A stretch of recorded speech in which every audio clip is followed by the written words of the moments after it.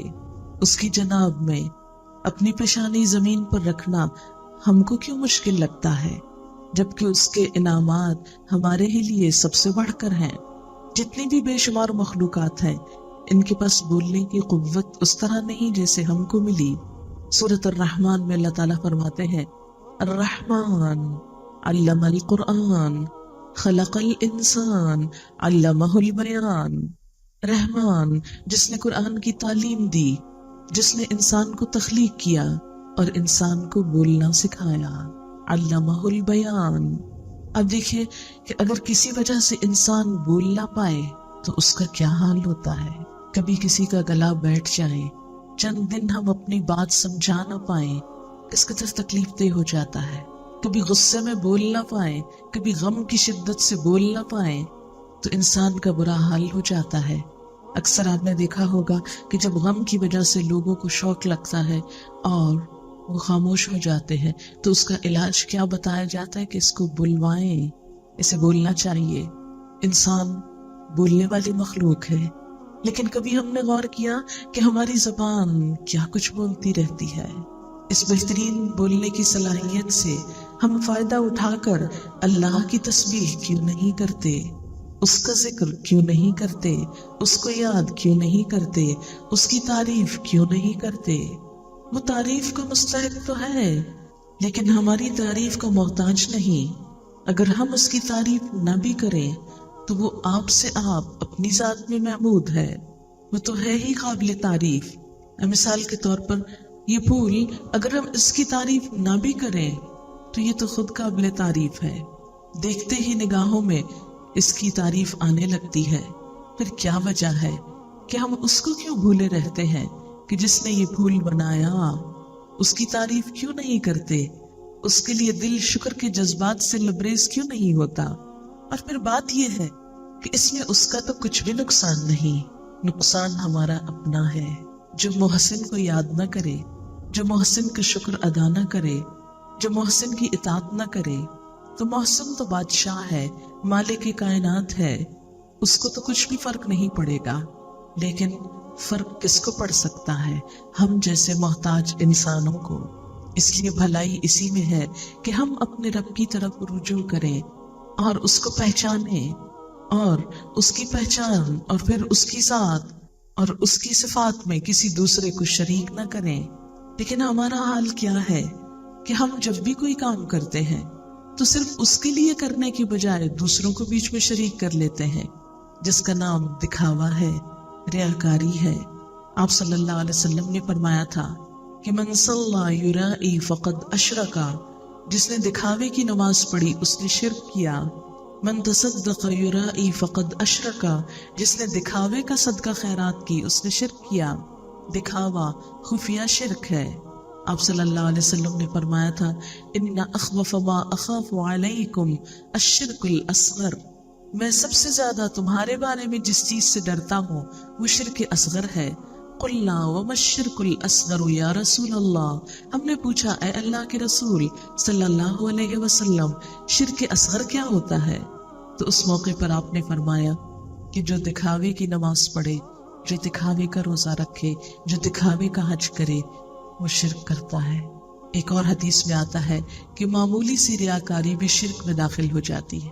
جب سب کچھ اللہ نے ہمارے لیے بنایا تو ہمارا بھی فرض کیا بنتا ہے کہ التحیات للہ والصلوات والطیبات، ہماری نماز میں یہ الفاظ بولتے ہیں کہ تمام تر اچھے جذبات اور تمام تر پاکیزہ کلمات اور تمام تر تعریفیں سب کی سب اللہ ہی کو زیبا ہے.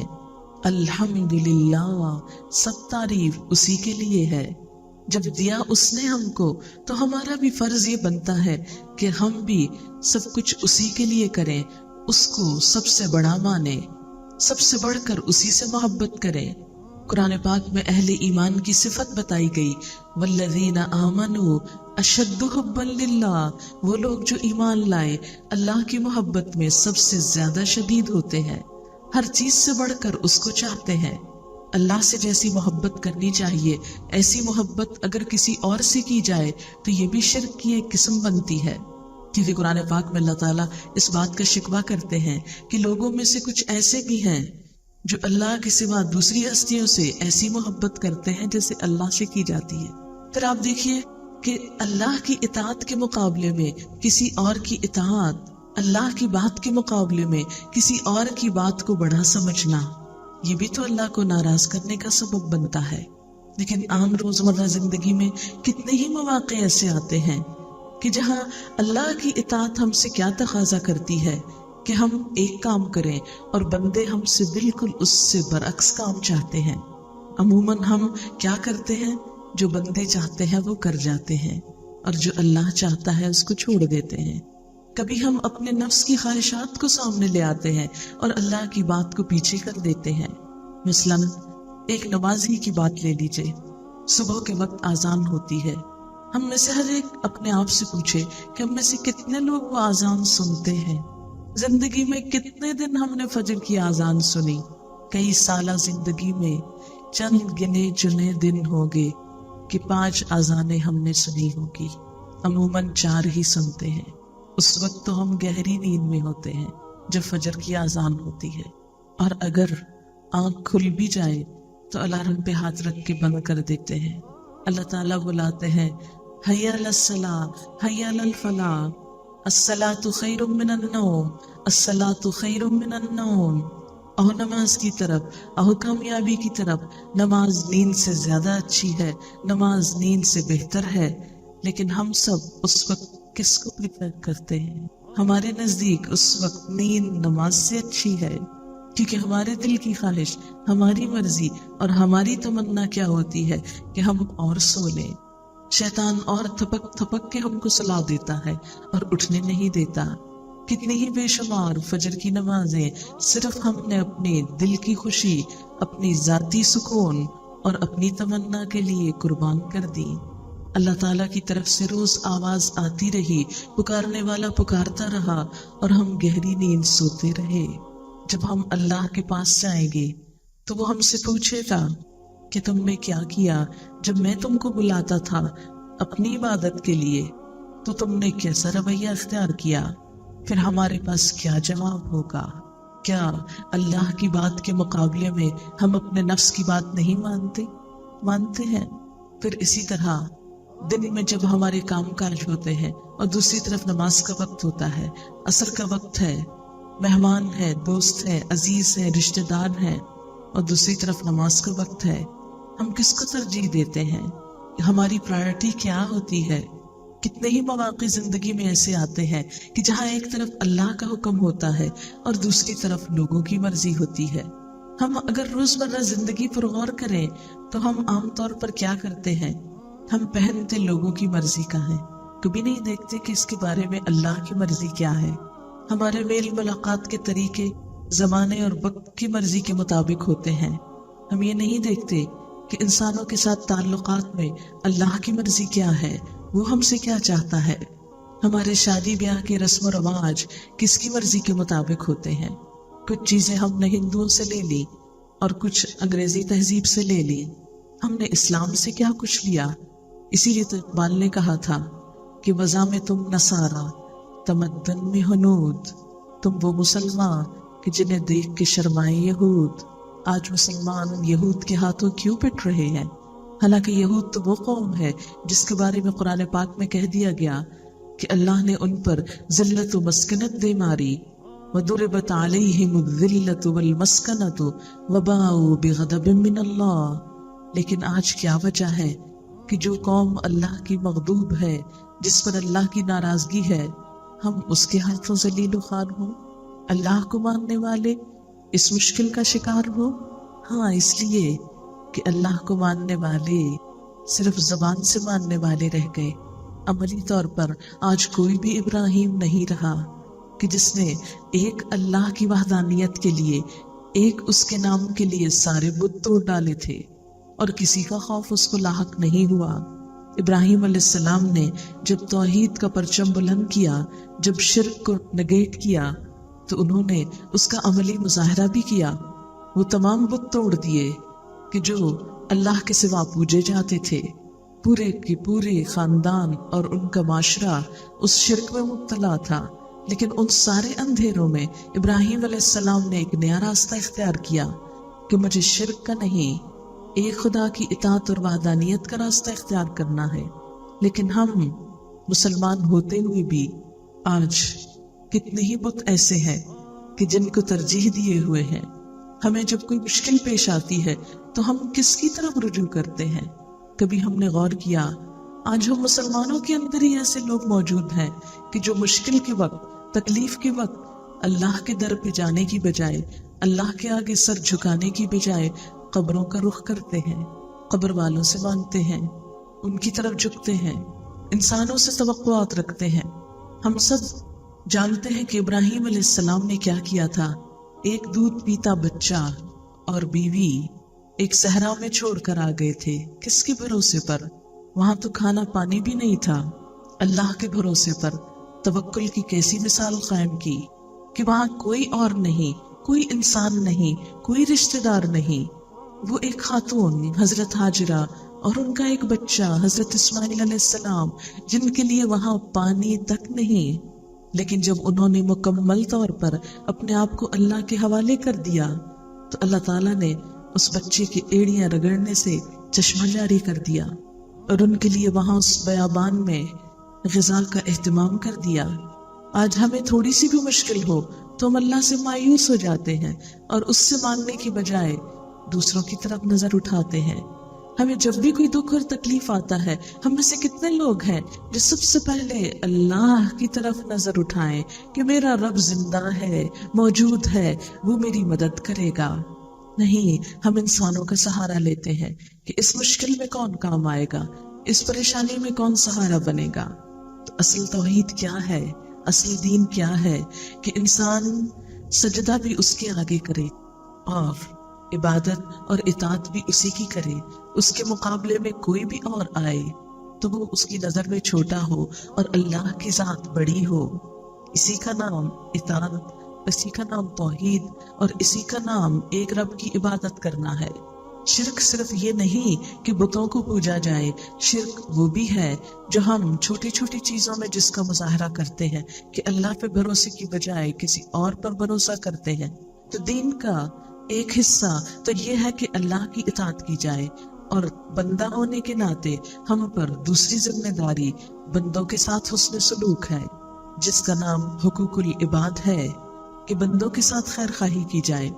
اللہ کے رسول صلی اللہ علیہ وسلم نے اس بات کے بارے میں اس قدر تاکید فرمائی جس کا اندازہ اس بات سے آپ لگا سکتے ہیں کہ آپ کے اقوال کے مطابق اللہ تعالیٰ کے حقوق میں اگر کوئی کمی بیشی ہو جائے تو اللہ تعالیٰ اس کو تو معاف کر دیں گے، لیکن اگر بندوں کے حق میں کوئی کمی ہو جائے تو جب تک بندے معاف نہ کریں اللہ تعالیٰ بھی معاف نہیں کریں گے۔ اور پھر کیا ہوگا کہ اس روز سب انسانوں کو حق دیا جائے گا کہ وہ اپنا بدلہ لے لیں، لیکن بدلہ لینے کے لیے اس روز نہ تو مال و دولت ہوگا کہ انسان اس سے بدلہ دے سکے، اور نہ ہی مارنے سے کوئی بدلہ چکایا جا سکے گا۔ تو پھر کیسے بدلہ ہوگا؟ آپ نے فرمایا کہ بدلہ اس طرح ہوگا کہ اس نیک انسان کی نیکیاں حقداروں میں تقسیم کر دی جائیں گی۔ مثلا اگر ایک شخص نے کسی کو گالی دی ہوگی ناحق، تو قیامت کے دن کیا ہوگا؟ جتنے درجے کی گالی تھی، جتنے وزن کی تھی، اتنے وزن کی نیکیاں اس شخص کے اعمال نامے سے لے کر اس کو دے دی جائیں گی جس کو گالی پڑی تھی۔ کسی کی بیک بائٹنگ کی، عام طور پر لوگ پیٹ پیچھے دوسروں کی برائیاں کرتے چلے جاتے ہیں بے وجہ میں، صرف اپنے دل کا غصہ ٹھنڈا کرنے میں، کبھی ایک سے کرتے ہیں، کبھی دوسرے سے، کبھی تیسرے سے، لیکن ہم کبھی نہیں سوچتے کہ جو برائی ہم کسی کی کر رہے ہیں وہ بظاہر تو برائی کر رہے ہیں، لیکن دراصل اس برائی کے اندر اپنی نیکیاں لپیٹ کے اس کو بھیج رہے ہیں۔ قیامت کے دن کیا ہوگا کہ دنیا میں جس کی برائی کی ہوگی ان سب کے لیے انسان کی نماز اور روزوں کی نیکیوں میں سے نکال کر جن کی برائی ہوگی ان کی طرف وہ نیکیاں منتقل کر دی جائیں گی، اور اس طرح بالآخر وہ انسان جو پہاڑوں برابر نیکی لے کر آئے گا بالکل مفلس خلاش ہو کر بیٹھ جائے گا، اور ابھی بھی لوگ کھڑے ہوں گے جو اپنا حق مانتے ہوں گے، لیکن اس کے پاس اب دینے کو کچھ نہیں، اب ان کی برائیاں لے کر اس کے پلے میں ڈال دی جائیں گی اور ان کی سزا بھی یہ بھگتے گا۔ یہ ہے انسانوں کو ستانے کا صلہ، لیکن ہم اس کے بارے میں بہت کم سوچتے ہیں۔ دھوکہ، فریب، جھوٹ، بدعہدی، وعدہ خلافی، یہ چیزیں اتنی عام ہو گئی ہیں کہ عموماً ہم کو احساس بھی نہیں ہوتا کہ ہم کسی دوسرے کو ستانے کا سبب بن رہے ہیں۔ تو بندوں کے حقوق میں اللہ تعالیٰ نے تمام انسانوں کا حق رکھا ہے۔ اس کی ابتدا خود اپنی ذات سے ہوتی ہے۔ وہ کس طرح کہ انسان کی اپنی ذات کے لیے، مثلاً انسان کے لیے حق ہے کہ وہ اپنی جان کو بچائے، اپنی جان کو ہلاکت میں نہ ڈالے، کوئی ایسا کام نہ کرے کہ جس سے اس کی جان ضائع ہونے کا خطرہ ہو۔ اسی طرح انسان کا حق ہے کہ اس کے مال کو تحفظ ملے، کوئی ایسا کام نہ کرے کہ جس سے اس کے مال کا نقصان ہو۔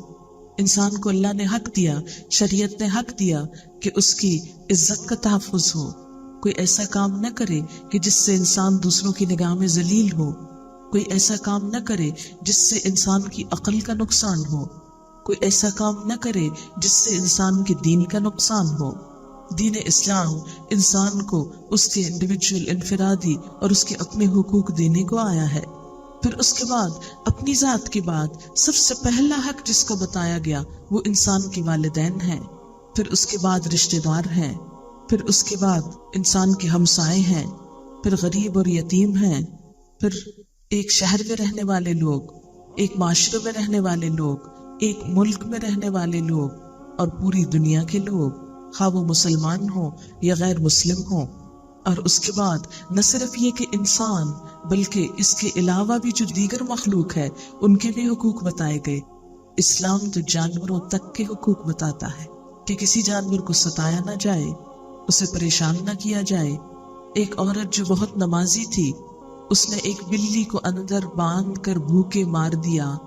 نبی صلی اللہ علیہ وسلم کے پاس اس کا واقعہ بتایا گیا تو آپ نے فرمایا اس بلی کو بھوکا مارنے کی وجہ سے اس عورت کا ٹھکانہ جہنم میں ہے، اگرچہ وہ نماز پڑھتی تھی۔ یعنی اگر انسان ناحق ناروا کسی جانور کو بھی ستاتا ہے تو اس کے بدلے میں بھی وہ اپنی جان کو ہلاکت میں ڈالتا ہے۔ اسی طرح پانی کا بھی حق ہے۔ ایک شخص نے پوچھا وضو کے بارے میں کہ اگر کوئی شخص کسی دریا پر ہو تو اس کو وضو میں کتنا پانی استعمال کرنا چاہیے؟ فرمایا اتنا ہی جو وضو کے لیے کافی ہو، یعنی بلا وجہ پانی بھی ضائع نہ کرو۔ اسلام تو پوری نیچر اور پوری فضا کو محفوظ کرنے کا پروگرام بتاتا ہے۔ اب دیکھیے کہ جو دو ہولی سٹیز ہیں اسلام کی، مکہ اور مدینہ، ان کو حرم قرار دیا گیا، اور آپ کو معلوم ہے حرم قرار دینے کا مطلب کیا ہے کہ کسی انسان کے ساتھ کوئی زیادتی وہاں نہیں کی جا سکتی۔ اگر جان کا دشمن بھی سامنے موجود ہے تو اس کو مارا نہیں جا سکتا، باپ کا قاتل بھی سامنے آ جائے تو وہاں بدلہ نہیں لیا جا سکتا۔ اسی طرح کسی کو گالی دینا، کسی کے ساتھ زیادتی کرنا، کسی کا مال چرانا، یہ سب کچھ وہاں حرام ہے۔ کوئی کسی کو اذیت نہ دے، کوئی کسی کو تکلیف نہ دے۔ اس شخص کا حج ہی نہیں کہ جو حج کرنے جائے اور وہاں کسی انسان کو ستائے یا کسی کے ساتھ زیادتی کرے۔ حج کی حالت میں احرام جو پہنایا جاتا ہے، اس احرام کو پہننے کے بعد بہت ساری پابندیاں جو انسان پر لگائی جاتی ہیں، وہ دراصل ایک ٹریننگ پروگرام ہے۔ کس بات کا؟ کہ انسان دوسروں کو اذیت نہ دے، حتیٰ کہ جانوروں تک کو نہ دے۔ روزے کی حالت میں ہمیں صرف کھانے پینے سے ہی نہیں روکا گیا، بلکہ زبان اور ہاتھ کی تکلیف دہ چیزوں سے بھی روکا گیا۔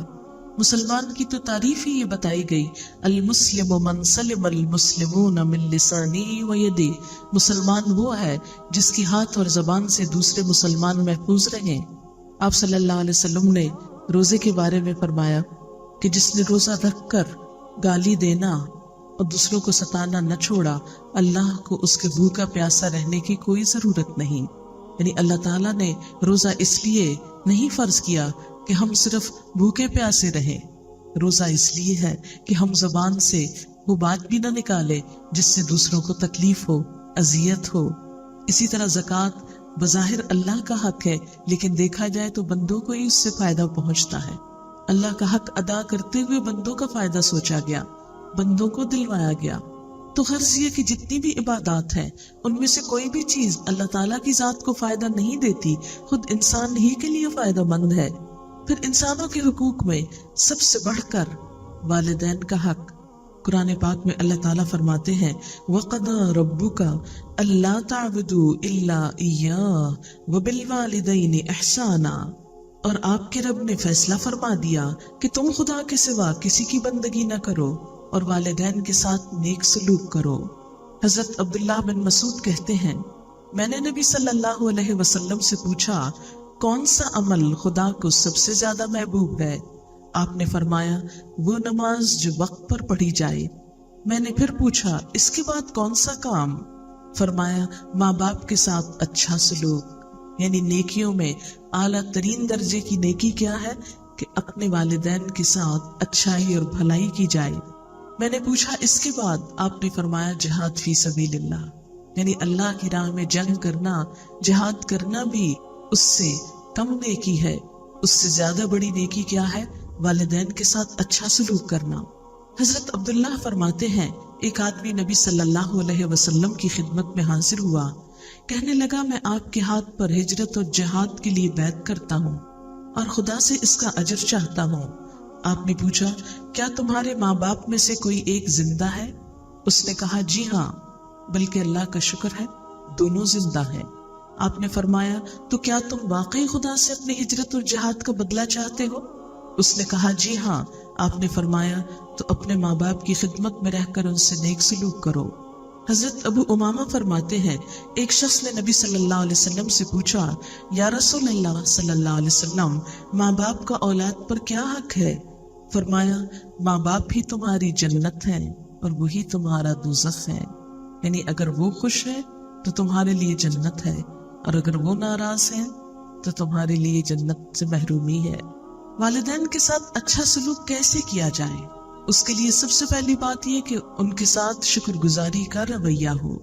انہوں نے جس طرح اولاد کو تکلیفیں اٹھا کر پالا ہے، اس تکلیف کو ذہن میں رکھ کر ان کے ساتھ احسان کا سلوک ہو، ان کی طرف سے زیادتی بھی آئے، وہ ظالمانہ رویہ بھی اختیار کرے تو جواب میں انسان ایسا نہ کرے۔ قرآن پاک میں اللہ تعالیٰ فرماتے ہیں انشکر لی ولوالدیک، ہم نے وصیت کی کہ میرا شکر ادا کرو اور اپنے ماں باپ کے شکر گزار رہو۔ دوسری بات یہ کہ ماں باپ کو ہمیشہ خوش رکھنے کی کوشش کی جائے، وہ ہوں یا نہ ہوں اپنی طرف سے کوشش جاری رکھی جائے۔ اور یہ کس طرح ہو سکتا ہے کہ ان کی مرضی اور مزاج کے خلاف بات نہ کی جائے۔ جب پتہ چل جائے کہ کوئی خاص چیز ان کو پسند نہیں تو بار بار اس کا ذکر نہ کیا جائے، ان کو تکلیف نہ دی جائے، ایسے مطالبے نہ کیے جائیں جس سے ان کو اذیت ہو، ان سے ایسی چیزیں نہ مانگی جائیں کہ جسے وہ پورا نہ کر سکتے ہوں اور ان کا دل اڑتا ہو، اور اسی طرح کوئی ایسی بات نہ ہو جس سے ان کے جذبات کو ٹھیس لگے۔ قرآن پاک میں اللہ تعالیٰ فرماتے ہیں اما یبلغن عندک الکبر احدہما او کلاہما فلا تقل لہما اف ولا تنہرہما، اگر ان میں سے ایک یا دونوں تمہارے سامنے بڑھاپے کی عمر کو پہنچ جائیں تو تم ان کو اف تک نہ کہو اور نہ ان کو جھڑک کے بات کرو، یعنی ماں باپ کے سامنے اف بھی نہیں کہہ سکتے۔ اف انسان کب کہتا ہے؟ جب بہت تکلیف میں ہوتا ہے، اف بہت ہو گیا۔ فرمایا نہیں، سامنے نہ کہو ان کے اف۔ اتنا ادب اور احترام، اور خاص طور پر جب انسان بوڑھا ہو جاتا ہے، بڑا ہو جاتا ہے تو قوت برداشت کم ہو جاتی ہے۔ ماں باپ بھی کمزوری کی وجہ سے ایک ہی بات بار بار دہرائے جاتے ہیں، جو بات ان کے ذہن میں بیٹھ جاتی ہے اس کا بار بار تذکرہ کرتے ہیں، اور انسان ایک ہی چیز کی تکرار سے تنگ آ جاتا ہے، اور بعض اوقات بچوں کی طرح ان کو ڈانٹ دیتا ہے، نہیں، اس کی اجازت نہیں۔ انسان وہاں سے ہٹ جائے، سنتا چلا جائے، کوئی اور کام کرنے لگے، لیکن ان کو جھڑک کر بات نہ کرے۔ حضرت عبداللہ بن عمر کہتے ہیں نبی صلی اللہ علیہ وسلم نے فرمایا خدا کی خوشنودی والد کی خوشنودی میں ہے، خدا کی ناراضگی والد کی ناراضگی میں ہے۔ یعنی اگر کوئی اپنے خدا کو خوش رکھنا چاہے تو کیا ضروری ہے؟ والد کو خوش رکھے۔ حضرت عبداللہ کا بیان ہے کہ ایک آدمی اپنے ماں باپ کو روتا ہوا چھوڑ کر آپ کی خدمت میں حاضر ہوا تو آپ نے فرمایا جاؤ اپنے ماں باپ کے پاس، ان کو اسی طرح خوش کر کے آؤ جس طرح تم ان کو رلا کر آئے تھے۔ پھر والدین کا حق کس طرح ادا کیا جائے؟ ان کی خدمت کر کے۔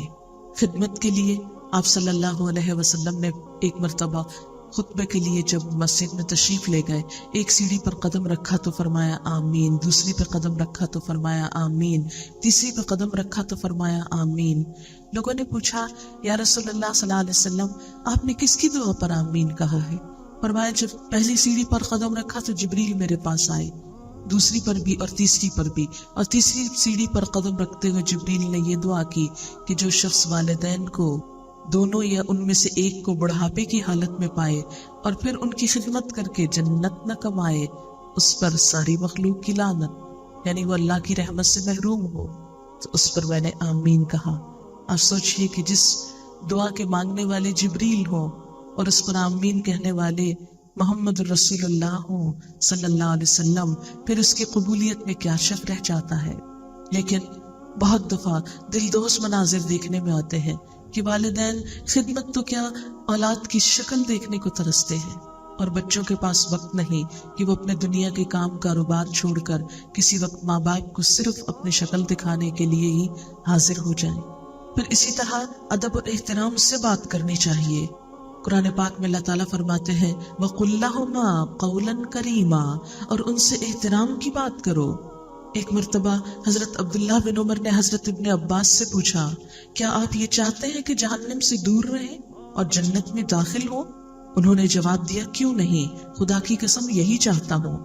حضرت ابن عمر نے پوچھا آپ کے والدین زندہ ہیں؟ ابن عباس نے کہا جی میری والدہ زندہ ہیں۔ تو ابن عمر نے فرمایا تم ان کے ساتھ نرمی سے گفتگو کرو، ان کے کھانے پینے کا خیال رکھو تو ضرور جنت میں جاؤ گے، بشرطے کہ کبیرہ گناہوں سے بچو۔ تو حسن سلوک کا مطلب کیا ہے کہ جب بات کرو تو نرمی سے کرو، اور جب ان کو کوئی ضرورت پیش آئے تو اس کو پورا کر دو، یعنی ان کے کھانے پینے یا ضروریات زندگی کا خیال رکھے۔ مثلاً قریب ہو تو لٹرلی جیسے کھانا خود کھاتے وقت یا ان کی پسند کی چیزیں ان کے سامنے رکھی جائیں، لیکن اگر دور ہو تو ان کی پسند کی چیزیں اپنے مال سے ان کے لیے کچھ نہ کچھ بھجوایا جائے تاکہ وہ خود اپنی خوشی سے کچھ اپنے لیے لے سکیں، کیونکہ والدین کے لیے اولاد کا مال ان کے اپنے مال ہی کی طرح ہے۔ حضرت ابو ہریرہ نے ایک بار دو آدمیوں کو دیکھا، ایک سے پوچھا یہ دوسرے کون ہیں؟ اس نے کہا یہ میرے والد ہیں۔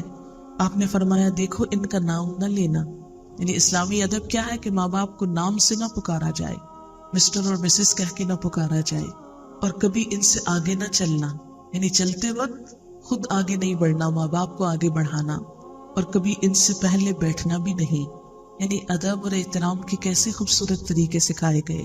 پھر اسی طرح والدین کے حقوق میں سے یہ بات ہے کہ ان کے ساتھ عاجزی اور انکساری سے رہا جائے۔ قرآن پاک میں اللہ تعالیٰ فرماتے ہیں وَاخْفِضْ لَهُمَا جَنَاحَ الذُّلِّ مِنَ الرَّحْمَةِ، اور عاجزی اور نرمی سے ان کے سامنے بچھے رہو، یعنی اپنے کندھے بھی جھکا کر، ایون پوسچر میں بھی عاجزی ہو، تکبر سے گردن اٹھا کر اور اکڑ کر اور ٹانگ پہ ٹانگ رکھ کے ان کے سامنے بیٹھ کر شاؤٹ نہیں کرنا چاہیے۔ یہ چیز اللہ تعالیٰ کو سخت ناراض کرتی ہے۔ ہماری نئی جنریشن ہم اسے خود اس طرح کی تربیت بازو کر دیتے ہیں کہ یہ ظاہر کرنے کے لیے کہ بچے بہت کانفیڈنٹ ہیں، بڑھ بڑھ کر ماں باپ کے سامنے بھی بدتمیزی سے بولنے لگتے ہیں، اور سب اس پر خوش ہو رہے ہوتے ہیں کہ بچے میں اتنا کانفیڈنس ہے کہ کسی کا بھی ڈر نہیں، ماں باپ کا بھی خوف نہیں۔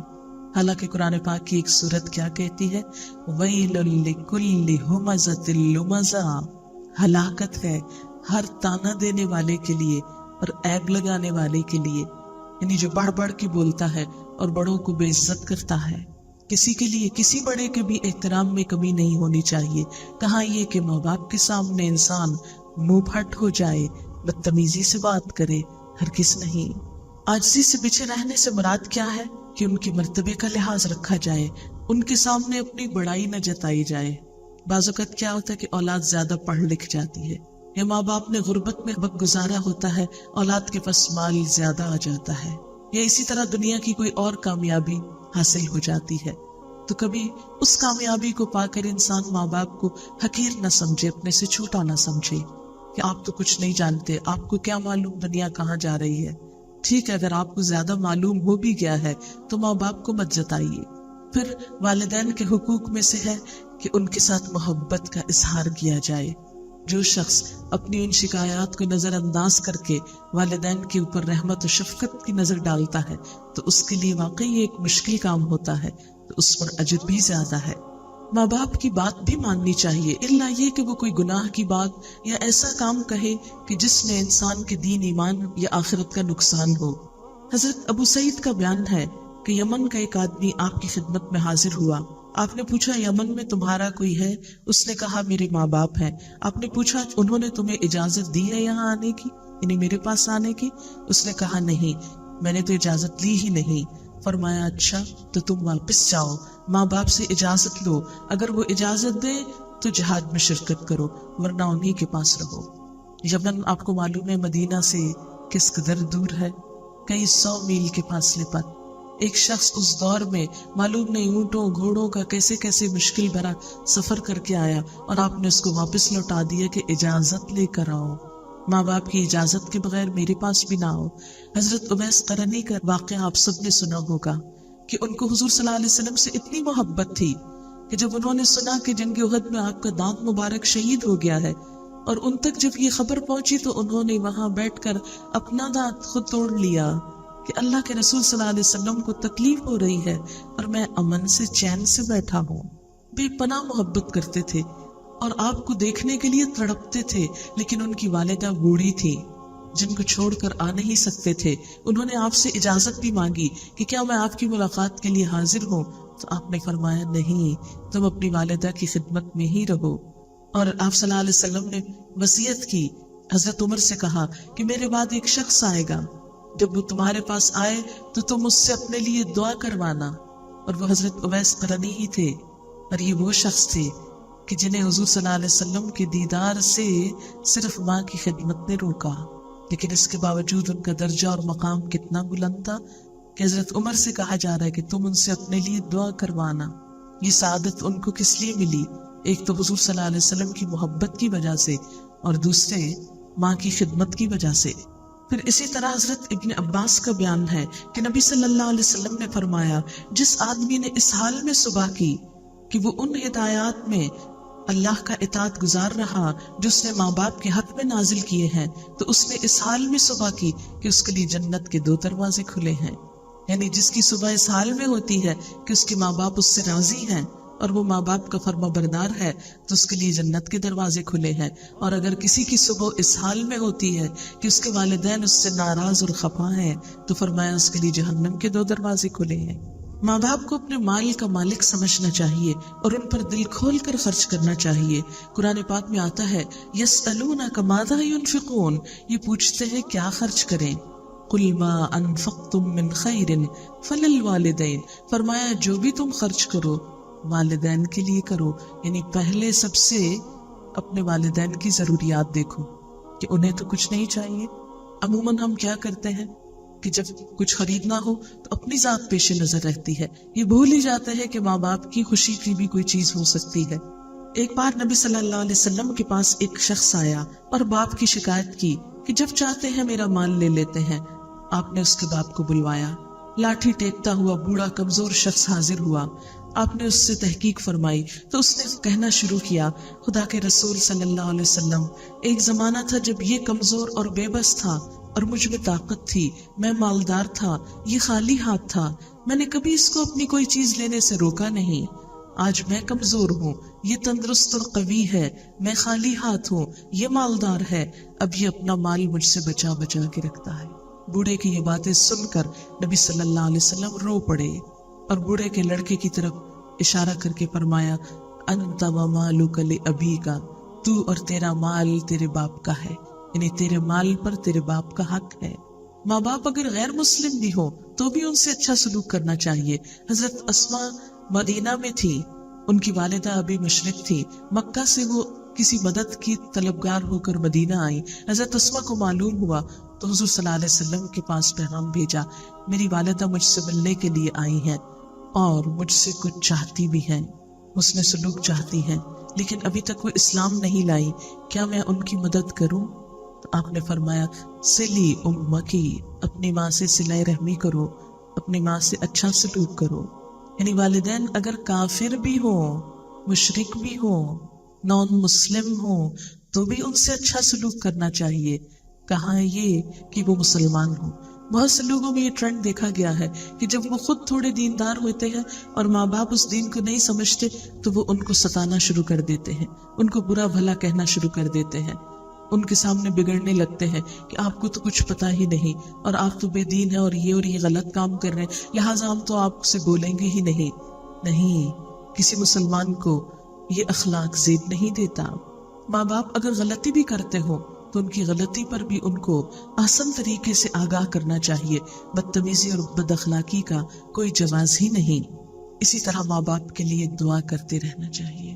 قرآن پاک میں اللہ تعالیٰ نے والدین کے لیے خود ایک دعا سکھائی ہے، وَقُلْ رَبِّ ارْحَمْهُمَا كَمَا رَبَّيَانِي صَغِيرًا، اور آپ کہہ دیجئے کہ اے رب ان دونوں پہ رحم فرما جس طرح انہوں نے بچپن میں مجھ کو پالا تھا۔